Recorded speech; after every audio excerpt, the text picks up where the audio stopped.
Hi guys, সকলোলৈ আন্তৰিক অভিনন্দন জ্ঞাপন কৰি আজি মই যিটো কবিতা আবৃত্তি কৰিবলৈ আগবাঢ়িছোঁ, কবিতাটোৰ শিৰোনামা হৈছে বিষাদময়। কবি কুলদীপ মেধি। কবিতাৰ শিৰোনামা বিষাদময়।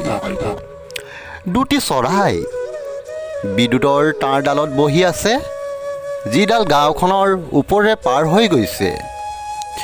বহু বছৰৰ মূৰত মই কেতিয়াবাহে ঘৰলৈ আহোঁ।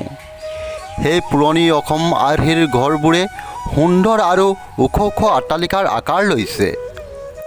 মোৰ ঘৰৰ সন্মুখত গছ এজোপা কাটি পেলোৱা হৈছিল, কিন্তু ইয়াৰ কাঠ ভাল নাছিল। চন্দুক এটাও বনাব নোৱাৰি। একাদিক্ৰমে জীৱনবোৰে বিদায় লৈছিল।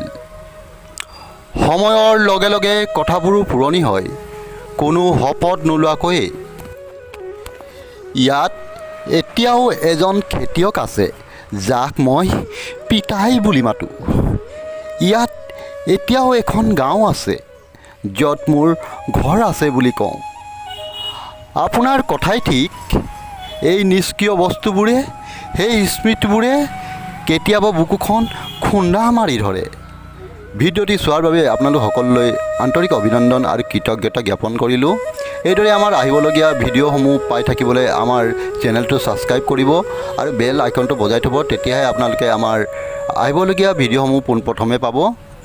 আৰু আমাৰ এই সৰু চেনেলটো আগবাঢ়ি যোৱাত আপোনালোকে কিঞ্চিত সহায় কৰিলে আমি অত্যন্ত সুখী হ'ম।